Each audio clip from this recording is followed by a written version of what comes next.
Hello and welcome to the channel, welcome to Tech and Sundry, and welcome to an occasional video series that I do on an otherwise video game centric channel. Yeah, most of the times I'm playing video games, but every now and again a piece of technology catches my interest, and today we're going to be using the Singer 128K, but there is a reason for this. There's also a reason why I have a couple of duvet covers. Because today we are going to be unstitching the tops and bottoms of these two duvet covers and then stitching them together like a Frankenstein's fabric monster, I guess. There's a reason for this. There's also a reason why one is cotton and the other one is satin. Here is the reason. A few days ago, I was on the internet just doing what I do, just searching around, and on Reddit somebody posted a question, and the question was, does a duvet cover or a comforter cover exist where one side is cotton and the other side is satin? And if it does, what do I search for? And there are zero replies, zero responses whatsoever. Why would you want a duvet cover that's half satin and half cotton? Well, for a number of reasons. If you have pets, satin will get absolutely annihilated. Cats making biscuits, the little claws get in and start pulling the fibers out. The other thing is, well, stubble. If you have at least 0.2 mil of stubble, that is going to start pulling the fibers out. Velcro as well. The hooks on Velcro will absolutely annihilate satin. So by having it half and half satin, half cotton, you can kind of get around that. Also, if it's too hot in the night, you don't need to get up and change duvet covers, you can just flip the whole thing over. But wait, there's more. Yes, there is. The Singer 128K has a bit of a problem. It only does a straight stitch, it doesn't do a swing stitch. And stuff like this is likely to have been made on an overlocker. So we are kind of having to think about this a little bit more complicated than we would if we had like a swing stitch, like a zigzag stitch. What can you do on the 128K? Well, you can do shirts, you can do dresses, skirts, you can do waistcoats, you can do trousers. Anything that doesn't stretch is fairly good on this machine. Anything that stretches is going to be a bit too much of a problem, because if you try and make a t-shirt out of this and the fabric stretches, you might find that the threads break. So t-shirts, sweatshirts, anything to do with spandex or lycra like leotards are going to be a problem. And I have, well, over here, so this is a Zone Venus leotard. This is ultimate hard mode, because you might want to make one of these using 1, 2, 3, and 4 panels of material. In fact, it uses something like 16 panels, because each of these different colors is another panel, and they're all stitched on the back using a swing stitch. If you were to try and do this on that, it's basically impossible. I mean, you might be able to put it together, but as soon as someone put it on, all the threads would snap and you would be in a lot of trouble. But wait, there's more. Yes, why did you go with pre-made bed sheets? Well, there are a couple of reasons. First of all, if you want to do buttonholes, again, we can't do that on the Singer because it only does a straight stitch, so we couldn't do the swing stitch around the buttonhole. We could technically stitch the buttonholes by hand, but that sounds like a pain in my ass, which I just don't want to go through. So these should have buttons and buttonholes, which means we have all the fabric, we have all the buttons, and we have all the holes already made for us. What I could have done is gone to the fabric store and just bought a 2 meter by 2 meter panel of fabric, or a couple of them, and then brought them home, stitched them together, and then put metal poppers on them, which, now that those words are out in the air, is probably what I should have done. So the Edwardians didn't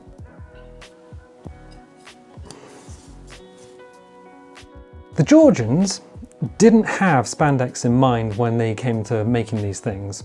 So we are going to have to probably do a straight stitch, then fold over the seam, fold it over again, and then do another straight stitch so we encase the seam. That's the plan. The tools that I have are a thread ripper or a quick unpick. So we can use this to just unpick all of the threads. which sounds like it's going to be a pain in my butt. We have a fabric tape measure, just to make sure everything is in fact lines up and measures correctly. And we have a bunch of pins. So we got a bunch of pins, and in the other room is an iron. What I'm going to need to do is select a thread. So I've got a bunch of threads in here, and we have, oh, we do actually have cream. So we could use cream, which might be a good idea since the satin is in fact cream. I am going to need to wind a bobbin, which means going in here and getting out the bobbin. Now this isn't the circular bobbin that you are used to. This is going to go in a bullet shuttle. So if I can get you out, let's see, get you out. Let's go this way. There we go. So what we have here is a bullet shuttle, and it's all threaded up at the moment, so I can just pull you out.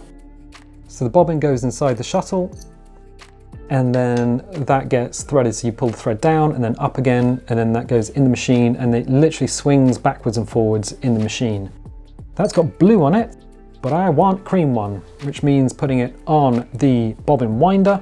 Well, in fact, it means pulling the thread through and putting it on the bobbin winder. There is something about these machines that's not unique to the 128K. So if I bring that out, there is a little knurled wheel on the inside of the flywheel. If we undo this by twisting it towards me, and it only goes about a quarter of a turn, I can now crank the flywheel, and it doesn't make the needle just hammer up and down. I've seen people winding a bobbin, and the needle's just like flying up and down and not doing anything. What we do is we put this on the winder, and then push the winder onto the wheel, and then once that's working, we can just wind a bobbin. The other thing I'm going to need to do is get a little bit of 3-in-1 and lubricate the machine. So there's, on this side, there's a lubrication port, and we've got another one there with a little knurled thread. So we can just unscrew that, pull that off, and just oil the machine just before we get everything ready. Okay, so I've taken everything out of the packaging, and it's basically what I was expecting. We've got a series of buttons and buttonholes on both sets of duvet covers. We have the seams that run up the inside. They use a straight stitch, and then the edges look like they've used an overlocker to tidy up the edges. We can't do that, so we're going to have to get creative with folding the fabric.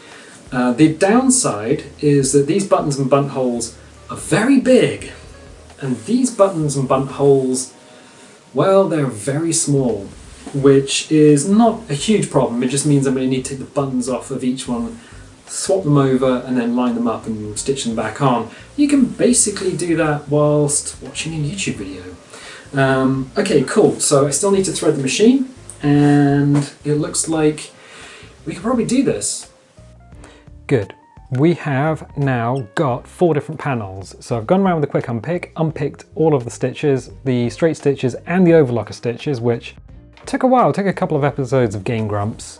Just sat in front of the computer watching some YouTube while I was pulling these things apart. But we have 1, 2 satin panels, and we have 3 and 4 cotton panels. I'm going to need to go around the cotton ones and just tease off any remaining threads. So there are a bit of threads around the outside.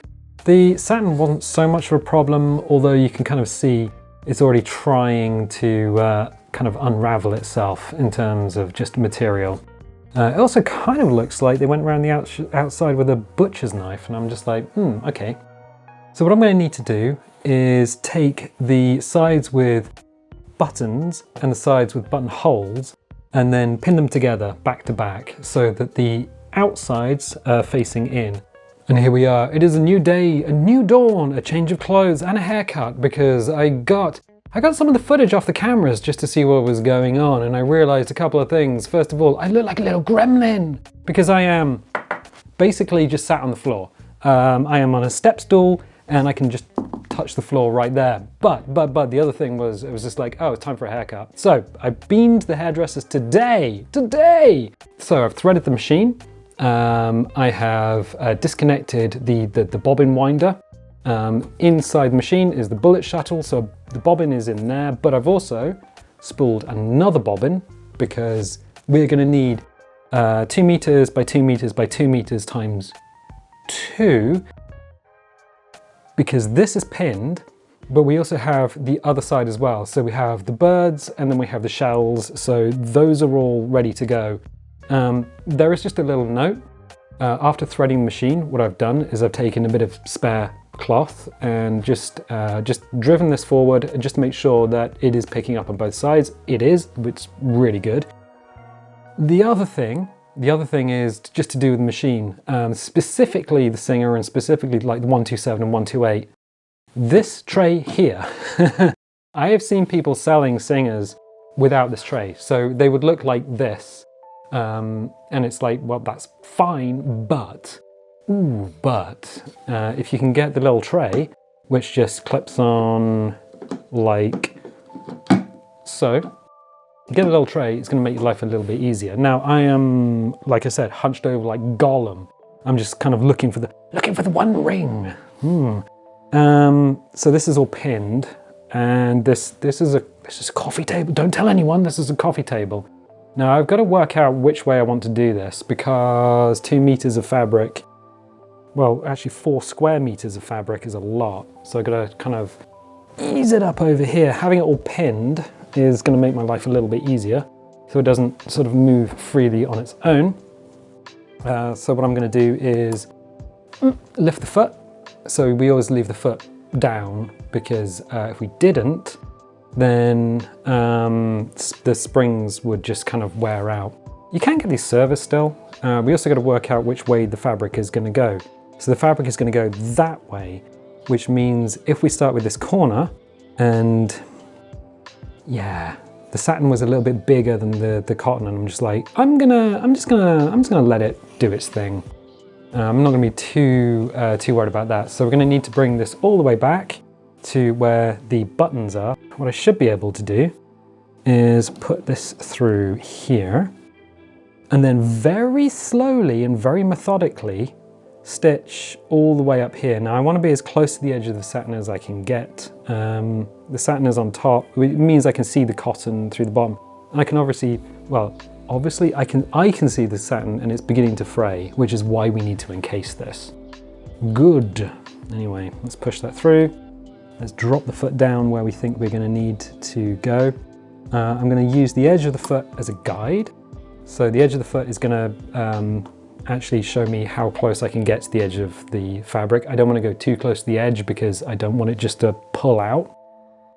And then we go forward, and we always only ever go forward. We never go backwards with this machine. If you want to go backwards, you have to lift the foot.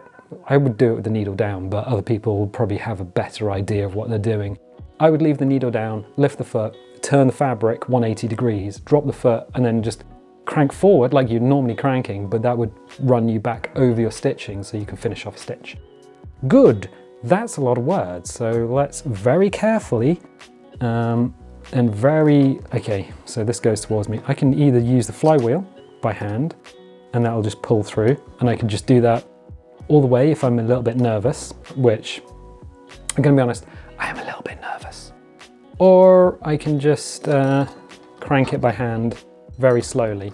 Mum would probably just go absolutely bananas with something like this, but I want to make sure that I'm being accurate, so I'm just going to take it slow and steady.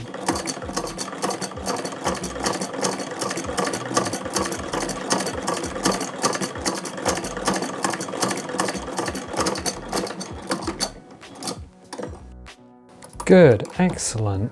That is, if we pull that out, there is a little cutty thing on the back, but it's blunted over the years. But for a machine that's, well, over 100 years old, that seems to have done the job. Right, I've gone around the outside like the Buffalo Girls. I've got to remove the pins from this one. But everything is now attached. The pins from this side are now gone. Everything is attached. Everything's looking good. What I'm going to need to do now that everything's contiguous, is take this seam that we've created, fold it over, and then fold it over again. So it's like a little Swiss roll, and then run another stitch down the edge, so that the very edge of the fabric is not allowed to rub against the duvet. Right, sewing machine's on the floor, fabric's here, and what I'm doing is just taking pegs and folding the edge of the fabric back until the seam or the stitching is right at the edge of the fabric, and then pop, putting on a peg, because I don't have infinite hands and we need to fold this over and then fold it over again so you can't see the stitching at all. So for the first fold I'll do this, and then I'll go back along the pegs and I'll just fold it over the second time. And I know what you're thinking, that's a lot of stuff. Why don't you just do a French seam? I could have done a French seam, it would be so much easier, but because I bought the pre-made duvet covers and pulled them apart and then put the satin and the cotton together, I don't want to be cutting any fabric away. And I know what you're also going to say, hey, my dude, you did not finish off the ends of your stitching. I did, well, kind of off camera. So I've taken a needle and just poked everything through, gone around a couple of times and just tied them off in a knot.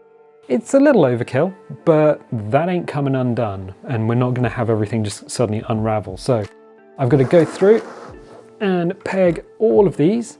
Right, we're back with the machine, and I decided against pinning it, because going around the outside, pinning it after putting all the pegs in, I was like, seems like a lot of work when we could just go forward with the machine. So if we're very careful and very slow, we can just go along this seam here, keeping it in the middle of the foot.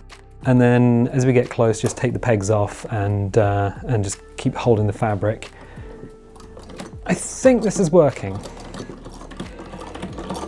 Right, well, we've got one more edge to do, and this is it. This is the top edge of the second duvet cover, which is absolutely fine. The pegs have been a bit of a time saver, actually. Instead of having to fold everything over, iron it, pin it, and everything, the pegs have allowed me just to do the little Swiss roll fold. Because we can't do a French seam because, you know, not enough material. And honestly, yeah, it seems to be working quite well. Anyway, we're nearly at the end of this, so what I'll do is go through and finish it off. And then we've got the buttons. We've got to move the buttons over, so yeah, almost there. Oh no, that's actually a bit of a problem. That is, okay, that's happened again. Oh, that's interesting. So I'm gonna cut that off, open this up, and then just check the shuttle. Right. Out of thread. No, that's a problem, or is it? Well, here's one I spooled earlier. So I will put this in.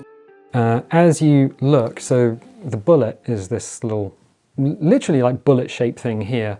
And there's a groove, a cut that goes down the side. What you do is you take the bobbin, so it's unspooling, so on top of the bar and heading towards your right. So it's unspooling, I guess, counterclockwise if you look at it from the top. Put it in the hole, take the thread and go down the side and then up, so it ends up in the middle. That is a practiced thing. You have to practice that, because the first time I did it, it took me about 20 minutes to master that.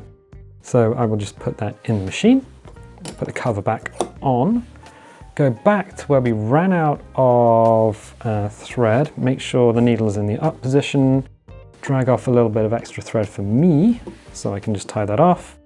Go back along our stitch, drop the foot, and then bonk, bonk, bonk, bonk, bonk. Okay, so we should be back in business. Right, I've got to the point where we have finished stitching everything together. So the old Swiss roll has been done. I've gone around the outside, just tidied up all the loose threads, which is fine. The satin and the cotton are now attached to each other. And what I've done is I've flipped everything the correct way around. So as you can see, you've got satin on one side, cotton on the other, and a nice join there. What I'm doing now is taking the buttons, because some of the buttons are big and some of the buttons are small, which means some of the button holes on the satin are the small ones. The button holes on the cotton, oh, they're both here. The button holes on the cotton are quite big. I've had to take all of the buttons off using a quick unpick, which is what this lot is, And what I'm doing is using some cotton, which matches the side that we are stitching on. So because I'm stitching onto the sort of blue-green cotton side, I'm using a blue-green bit of thread, doing it old school, pulling the needle through, and then putting it back through again, and just sort of going around a few times, and then just tidying it up by sort of just going through and just doing like a little friction stitch. The thing about this is, I mean, it's not difficult, but time consuming for like 13 buttons. Put on a bit of music and then just kind of chill. Just kind of get into a rhythm like we're kind of doing now. And we're done. And I'm on the floor because I needed to tilt the camera down so you could see exactly what's going on. We set out to take 2 pieces of existing bedding. So we have some, it was Catherine Lansfield and some Viceroy. And I was just like, one's good. The green cotton bedding is actually quite good. The satin I wasn't so sure about, it's quite thin, and I was like, have I made a mistake? The answer is, I won't know until we've washed it and worn it a few times. So had it on the bed, maybe put it through the wash a few times, but at the moment, it's looking pretty good. So we have the satin on the inside, and if we flip it over, we've got the cotton on the other side. I did the pillowcases as well.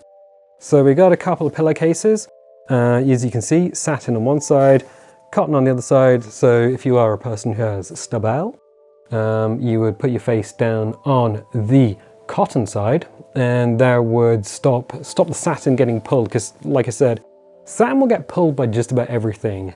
That's stubble, that's wristwatches, like metal bits on the wristwatch, that's Velcro will absolutely annihilate it. So if you want it, and you want to keep it relatively intact, then that's what you need to do. The other thing is these seams that we did, the little Swiss roll seams. I think if I was going to do this different in the future, what I would do is I would do a French seam, and I would probably just buy the material from a material shop. I would just buy it and then just have a little bit extra for a seam allowance. Otherwise, yeah, I mean, we've got the little pocket for the pillow there. So everything went together relatively well. The sewing machine, the Singer 128K, was that any good? The answer is yes, surprisingly good. Was it slow? Yes. There were times when I would have preferred to have both hands, like guiding the material through the machine, but I mean, it's what I have, and also, it's what I wanted. So I wanted the 128K. If I'd used something like a Janome or like a modern electric sewing machine, yeah, you could use the foot pedal and just guide everything through, and it would be much, much faster. The bit that did surprise me was how quick the buttons went on. I was like, it's going to take me a while to do that. Actually, no, that was one of the fastest parts. One of the slowest parts was, in fact, the pillowcases.